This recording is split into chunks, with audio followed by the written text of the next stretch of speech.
हिजो मात्रै NHPC Nepal health professional काउन्सिलले लाइसेन्सको रिजल्ट निकालेको छ। जुन 1 गतेदेखि 5 गतेसम्म लाइसेन्स इक्जाम भएको थियो काठमाडौँ बाँसबारीमा। त्यसको चाहिँ हिजो बेलुका नै रिजल्ट आइसकेको छ। तपाईँले अब आफ्नो सिम्बल नम्बर र आफ्नो नाम राखेर मजाले रिजल्ट हेर्न सक्नुहुन्छ, जसको लागि नेपाल हेल्थ प्रोफेसनल काउन्सिलको वेबसाइटमा तपाईँ जान सक्नुहुन्छ। र त्यसको लागि तपाईँ क्रोम ब्राउजरमा ओपन गरेर चाहिँ तपाईँले एनएचपिसी हान्नुभयो भने त्यहाँ चाहिँ तपाईँको एनएचपिसीको वेबसाइट देखिन्छ, जसमा चाहिँ Nepal health professional council Kathmandu लेखेको छ। तपाईँले यसमा क्लिक गर्नु पर्यो। जसमा क्लिक गरिसकेपछि तपाईँले यहाँ नेपाल हेल्थ प्रोफेसनल काउन्सिलको चाहिँ यहाँ यो आइडी देखिन्छ जुन क्रोम ब्राउजरबाट। यसमा तपाईँले चाहिँ यसमा क्लिक गर्न सक्नुहुन्छ।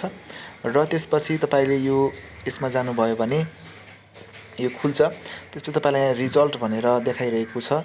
यसमा चाहिँ आफ्नो रिजल्ट हेर्नुको लागि चाहिँ तपाईँले चाहिँ यो रिजल्टमा क्लिक गर्नु पर्यो।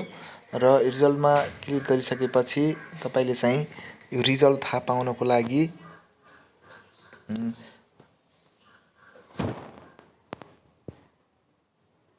यसमा तल गएर चाहिँ तपाईँले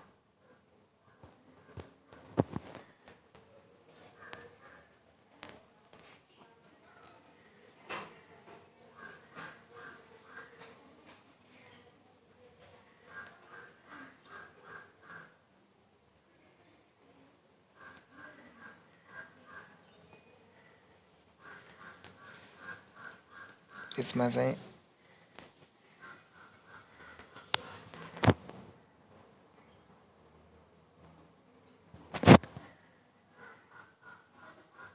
आफ्नो रिजल्टहरू हेर्नको लागि तपाईँले चाहिँ यसमा गएर यहाँ सिम्बल नम्बर हान्न सक्नुहुन्छ, जसको लागि चाहिँ सिम्बल नम्बर हान्नको लागि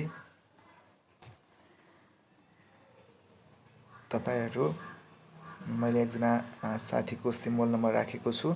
जुन सिम्बल नम्बर तपाईँले चाहिँ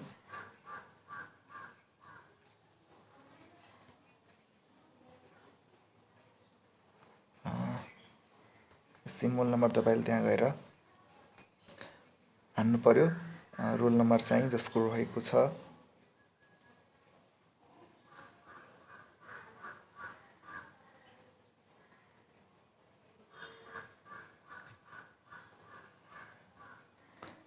बाइस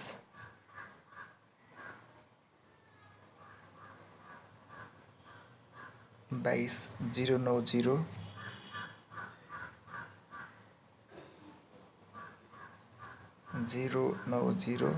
333 1322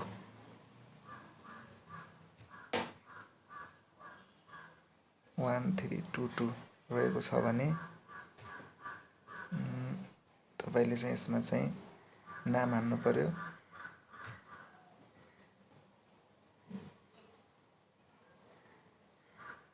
यसमा चाहिँ डेट अफ बर्थ तपाईँले हान्न सक्नुहुन्छ। डेट अफ बर्थ चाहिँ 2057 11/11 हान्नु पर्यो।